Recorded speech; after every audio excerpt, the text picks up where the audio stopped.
calm, collected, like she hadn't just pulled the last brick out of a crumbling wall.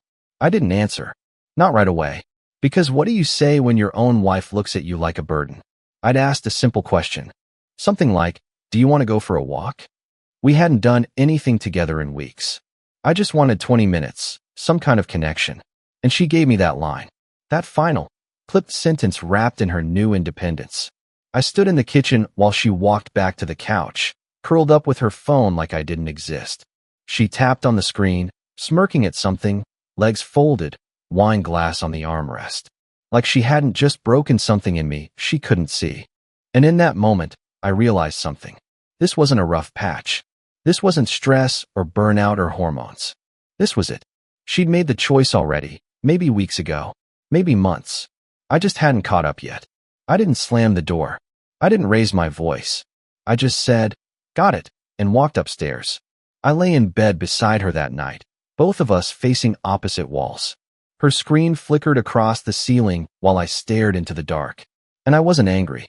Not exactly. I was quiet. Calculating. That was the night I decided to disappear. Not physically, not yet. That would come later. No, this was the first step of the exit. The kind that happens so slowly, so methodically, they don't even realize they're being left behind. I stopped filling in the blanks she left. No more, how was your day? No more surprise coffee runs. No more covering her share of the housework while she recharged. I went silent. And the silence didn't register. Not right away.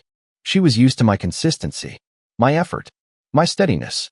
So when I stopped trying, she assumed it was temporary, that I'd bounce back like I always did. But this time I didn't, because something had shifted. Something she couldn't undo with a smile or a touch or a sudden burst of kindness. I wasn't looking for comfort anymore. I was watching her, observing, learning what life looked like when her happiness was her job, not mine. She wanted emotional independence. She was about to get it in full. The next morning, she made herself a smoothie. Just one. Didn't offer me anything. I sat on the patio, drinking black coffee and reading the news. She waved from the kitchen window, then turned away. I didn't wave back. She didn't notice. She thought she'd freed herself from obligation. What she didn't know? She'd just started my quiet liberation. And when I was done, there wouldn't be a fight. There wouldn't be a dramatic ending. There'd be an empty space where I used to be. A silence she wouldn't know how to live with. The first time she noticed something was off, she didn't say it directly. She just stood in the hallway one morning, coffee mug in hand, and stared at me a little too long. Not lovingly. Not even curiously. Just confused. I was tying my shoes, about to head out early. No reason, really. I just didn't want to share a kitchen with someone who made me feel like a service provider with no emotional invoice. You're up early, she said. I nodded. Yeah. That was it.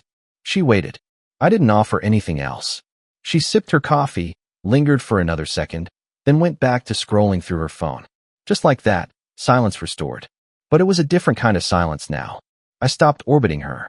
Stopped checking in. I didn't ask if she needed anything before I left for work. Didn't text during lunch. Didn't ask what time she'd be home. And for a while, she didn't care. At least, she pretended not to. The first week went by like that. Stillness. I moved through the house like a polite stranger. Dishes done, trash out, chores handled. But without the warmth. Without the invisible glue I used to pour into every corner just to keep things functioning. Then one night, she walked into the living room dressed up more than usual. Hair done. Makeup. Tight jeans she hadn't worn in a year. No explanation. She sat across from me, waiting. I didn't ask where she was going. She shifted in her seat. Adjusted her top. Waited for me to notice. Compliment. Question. Nothing came. I stayed glued to the page in my book like she wasn't even there. Eventually, she muttered, I'm going out. I nodded. Okay. The door closed harder than it needed to. That was her first attempt. A probe. A test. And I failed it spectacularly, by not reacting at all. What she didn't understand was that I had already left emotionally. That I was no longer in the arena trying to earn back her attention, her intimacy, her crumbs of affection. I had switched roles without telling her. I was now the observer, and she was the one performing. The next morning, she made pancakes. From scratch. Even used that syrup I liked. The one she used to complain was too expensive for something so basic. She set a plate in front of me like nothing had changed. I said, thanks, ate 2 bites, then got up and grabbed my gym bag. She blinked. You're not eating? I shrugged. Not hungry. I left before she could say anything else. In the gym parking lot, I sat for 10 minutes before walking in, not because I was tired, but because I needed the silence. The detachment. I wasn't running from her. I was remembering who I was before I wrapped my identity around her approval. And in that stillness, I found something dangerous. Clarity. She used to think she could take space whenever she needed, and I'd just be there. Loyal, soft, reliable. A man who would never turn cold. But cold was exactly what I was becoming. She hadn't noticed yet, but she would. Soon. 2 weeks in, the shift became undeniable. Not just to her, but to people around us. Friends. Family. Even coworkers who used to hear me mention her name in passing now noticed the absence. And yet, she still couldn't name it. She thought we were fine. Maybe a little distance. Maybe I was going through something. But she believed, deep down, that I was still orbiting her. Just spinning a little further than usual. Until the silence stopped being background noise and started becoming the atmosphere. She came home one night with takeout, the kind I used to like, the kind she usually forgot I even had a preference for. She set the bag down with this practiced casualness. Like nothing was broken. Like we were still we. I thanked her, but didn't sit with her. I took my box to the patio and ate outside. No music. No scrolling. Just the wind and the sound of plastic forks scraping styrofoam. She stood at the window and watched me for a moment. She didn't say anything. But that was the first visible crack. That weekend, she asked if I wanted to go to her friend's birthday. I declined. No excuse. Just a simple, I've got things to do. She looked stunned, as if I'd broken protocol. I used to go to those things, even when I hated them. I used to smile for her, for appearances. Now, I didn't know her appearances. That same night, she texted me from across the house. A selfie. No caption. Just her in that dress she knew I liked. I stared at it for a second, then locked my phone. No response. No reaction. Let her wonder. Let her scroll through her own silence. I started leaving earlier for work. Coming home later. Picking up extra hours. Volunteering for things I used to avoid. Not because I needed to, but because I finally realized I didn't need her validation to fill my time. One afternoon, a friend of hers, Amanda, I think, stopped me in the grocery store. Asked if everything was okay at home. Said my wife seemed off lately. I smiled. You should ask her. Amanda blinked. Confused. Curious. I kept walking. That night, my wife sat across from me on the couch, pretending to watch a show. I could feel her glancing sideways every few minutes, looking for signs of life. I didn't give her any. I was present, but absent. There, but unreachable. And the longer I stayed like that, the more unsettled she became. She started offering things I never asked for. Making my favorite meals. Sending good morning texts. Mentioning old memories like we were still building new ones. But none of it landed. Because she hadn't realized the most important part yet. I wasn't waiting for her to change. I wasn't hoping for a fix. I was documenting the fall. Quietly, precisely. Like an architect studying a building collapse. Not trying to stop it, just understanding how it failed. And soon, she would realize. I hadn't just stepped back emotionally. I'd started pulling bricks from the foundation. One by one. The first time I let her calls go to voicemail, I was parked outside the gym, just staring at my own reflection in the dark screen of the dashboard. It wasn't a protest. It wasn't a strategy. It was instinct. The moment I realized I didn't owe her my time on demand anymore. I watched the phone buzz once. Then again. Then stop. A minute later, a text. Everything okay? I didn't answer right away. I went in. Trained harder than I had in years. Every rep felt like a purge. Not of anger. Not of sadness. But of history. Every time I'd bent myself trying to be enough for someone who decided she didn't owe me joy. When I came home, she was on the couch waiting. Hair done. Makeup subtle. A candle lit. An arrangement. Not a moment. She looked up, surprised. You didn't answer. I was busy. There was a pause. The silence dragged longer than usual. I was worried. I nodded, then walked past her, straight upstairs. That night, I began the next phase. The cutoff. She didn't know it, but I had already rerouted part of my paycheck into a separate account. Clean. Private. No shared access. I canceled a few things, too. Apps, streaming subscriptions, a couple of auto payments linked to our joint card. Nothing she'd notice right away. But the signal was sent. I was building a version of my life that didn't include her. Quietly. Like a surgeon separating vital organs. She still hadn't figured out the weight of what was happening. Not really. She still thought the right outfit, the right tone, the right night might bring me back into her gravitational field. But I wasn't floating anymore. I was grounded, anchored in detachment. The next week, I started getting up even earlier. She'd wake up to an empty bed, the smell of fresh coffee, just one cup, lingering like a ghost. She began asking more questions. Harmless ones. Innocent, even. You've been up early a lot. Yeah. Going somewhere. Gym. Coffee. Air. Each answer was true. And yet, none of it gave her what she was really asking. Are you still mine? One morning, I came back to find her in the kitchen, scrolling her phone. The same passive smirk she always wore when pretending not to care. But this time, she looked up and actually studied me. Not with affection, but uncertainty. You've been different lately. Have I? You used to. I don't know. Talk more. I sipped my coffee. Let the silence answer. Later that day, she posted a story on Instagram. A quote card about choosing peace over performing. The irony stung. She was still trying to control the narrative. Still performing for a digital audience while the real story was happening in the stillness between our conversations. But something inside her had shifted too. For the first time, she looked unsure. And I had no intention of giving her clarity. Because confusion was the first real consequence she'd felt in years. And it was just beginning. The power shift wasn't dramatic. It didn't come with a door slam or a screaming match. It came in quiet adjustments. Subtle moves. The kind that don't get noticed, until the stability they relied on suddenly vanishes. I started with the finances. She had always treated our shared money like it was a running faucet. Always flowing. Always available. She never asked how bills were paid, how much groceries cost, or who handled our taxes. I had been that faucet. So I turned the valve. Subscriptions canceled. Memberships ended. Her favorite skincare box stopped arriving. When she called the company, she was told the billing card had been removed. I said nothing. She checked the account, or tried to. The password had changed.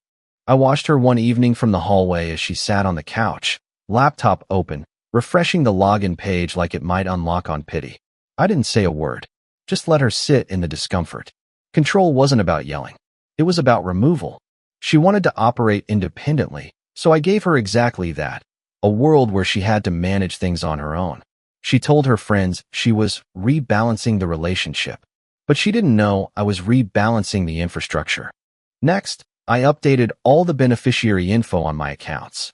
Removed her name. Moved my emergency contacts to my brother and an old college friend. I didn't need to tell her. I wasn't asking for permission. This wasn't a negotiation. It was a quiet exit. The most ironic part? She still believed she had time. That I was sulking, processing, maybe even punishing her a little. But in her mind, there was still a path back. She still thought she could decide when to return to normal. She didn't understand that normal was already gone. I dismantled it piece by piece. One night, I walked in and found her sitting at the dining table, laptop open, spreadsheets on the screen.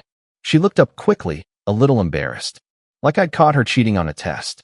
She asked if I could explain a couple of things, how the mortgage payment was processed, how auto payments were organized. I told her to call the bank.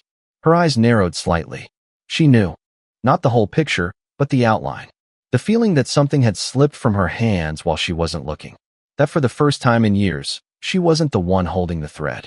She was dangling from it. By the end of that week, I moved the last of my personal assets to a separate account. One she couldn't trace. I updated my address on certain documents. Not because I'd moved out, but because I was already planning the life that came next. Without her. Not in anger. In precision. And still, she smiled at me some mornings, as if we were just in a rough patch. As if time would soften me. As if she still had access to the version of me who fought for her attention. But she didn't know what I knew. That once a man learns to stop needing your happiness, he starts building without you. She liked being admired. That was always part of her identity. Not just being in control, but being seen as someone who had it all together. friends, image, curated brunch photos, compliments about our relationship from people who only saw what she wanted them to see. So when that started slipping, it hit harder than anything I could have said. It started with her sister. They were close. Weekly FaceTimes. Hour-long texts. But suddenly, her sister was texting me, asking if everything was okay. Said my wife seemed off. Snappy. Unsettled. I didn't explain. Just said I was doing fine. Nothing more. Then came the mutual friends. One of them cornered me at a birthday dinner. Said she'd seen my wife alone at a wine bar, venting to someone. Not angry. Not sad. Just scattered. She used to talk about how strong you were for her, she added. Now she barely mentions your name. I just smiled. People change. It was a quiet war she didn't know she was losing. Because I didn't confront her. I let her unravel in front of the very audience she spent years performing for. One night, she posted a story. A quote about how some people grow apart and it's okay. I didn't respond. But her best friend did. In my DMs, said she was confused. Said the energy felt weird lately. I kept it simple. Yeah, I've noticed that too. I watched it all from a distance. Her social glow dimming. Her image cracking under the weight of my absence. Because I wasn't the one explaining anymore. She was. And she didn't have the language for what was happening. Couldn't say, he just stopped. Couldn't say, he's still here, but he's gone. It made her spiral. Not loudly, but socially. People noticed. And for a woman who lived through validation, that silence was louder than any betrayal. By the third week, the house felt colder, not in temperature, but in presence. She still moved through the rooms like before, humming to herself in the mornings, making her protein shakes, scrolling Instagram with that practiced half-smile. But her confidence was slipping. You could see it in the details. She started trying harder, in small, nervous ways. Wearing perfume she hadn't touched in months. Leaving the bathroom door open when she used to lock it. Cooking more than necessary and leaving extra servings by accident. I never said a word. I took the food. Ate in silence. Cleaned up my plate. Never touched hers. The silence became unbearable, but only for her. I was already living in it. I began spending more time in the guest room, claiming it was for work calls. I'd shut the door and stay in there for hours, not really working. Just for claiming space. She knocked once, lightly. Asked if I wanted to watch something together. I said maybe later. Later never came. She stopped knocking. One night, I came home and found her in the living room, curled up on the couch in one of my old hoodies. The TV was on, volume low, some sitcom laugh track echoing into the stillness. She didn't look at me when I walked in. Just stayed there, waiting for something that wouldn't come. I walked past her, poured a glass of water, went upstairs. No tension, no drama, just distance. The next morning, I noticed her at the sink, wiping down the counter in circles that never ended. A nervous tick. The kind people do when they're trying to feel in control of something, anything. But control was gone. She hadn't just lost me emotionally. She was losing the illusion that I still needed her to function. That was the shift. She wasn't the center anymore. She wasn't even on the map. And for someone who built her self-worth on relevance, irrelevance was the one thing she couldn't survive. She waited until a Sunday morning. The kind of day we used to spend together, coffee, errands, small laughter between tasks. But this one was different. I came downstairs to find her waiting in the kitchen, hands wrapped around a mug she hadn't touched. She didn't start with accusations, not even questions, just silence, waiting for me to speak. I didn't. She finally broke. Can we talk? I nodded once. Not yes, not no, just acknowledgement. She began slowly, the way people do when they're building a case they're not sure they'll win. Said she felt a disconnect, that she missed how things used to be, that she was trying. I listened. She said maybe we could reset, go out to dinner, take a weekend away, just the two of us. I took a sip of coffee. She asked if I still loved her. I didn't answer. She looked at me for a long time, like she was trying to read a language she no longer understood. I just want to know where we stand, she said. I stood up, placed my mug in the sink. You're not going to say anything? I shook my head gently, not in defiance, in conclusion, because there was nothing left to say. She wasn't ready for that kind of silence. Not the angry kind, not the storm, but the final, still kind. The kind that follows the end of something that already died quietly. She didn't cry. She didn't yell. but her hands were trembling when she set the mug down. Later that evening, I heard her in the bathroom. The sound of her brushing her teeth, longer than necessary. Cabinet doors opening and closing, like she was searching for control in the rituals. I lay in bed staring at the ceiling. Not with tension, with certainty. She had opened the door, hoping to walk back into the version of me she remembered. But I was already gone. What stood in front of her now was the shadow of a man who used to wait, explain, justify. Now, I just observed. Because the version of me she's trying to reach no longer lives here. The unraveling wasn't loud. It didn't come with a scream or a public scene. It came in whispers, awkward pauses, avoided eye contact in rooms where she used to be the center. Her friend group, once a circle of support, began drifting. They still smiled in photos, still tagged her occasionally, but the energy was different. They didn't invite her like before. Conversations got shorter. Replies came slower. One of them unfollowed her completely. She noticed. She tried harder. Posted more curated content. Quotes about growth. Solo selfies with captions about healing. But something was missing. People could feel it, even through the filter. Authenticity, or the lack of it. At work, things slipped. She missed a meeting. Fumbled a deadline. Her manager called it a rough patch, but her team had already begun whispering. She's distracted. She's not herself. She heard it. And every time she walked through the front door, hoping to find balance at home, there was just me. Calm. Silent. Focused on my own life. Not cold. Not cruel. Just elsewhere. She started staying up late, scrolling in the dark. I could hear the soft hum of her phone screen past midnight. Searching, refreshing, comparing. Watching others live what she couldn't hold together anymore. Then came the questions from family. Her mother called me, concerned. Said she hadn't been herself. Asked if everything was okay. I told her gently, you should talk to her. That silence echoed louder than an argument. She confronted me again that weekend. Asked why I wasn't trying. Why I didn't care anymore. I didn't defend myself. Because what she didn't realize, what she refused to accept, was that my absence wasn't emotional withdrawal. It was survival. I had lived too long in a house where love was conditional, effort was one-sided, and silence was weaponized. Now, I was using silence too, but not to punish, to free myself.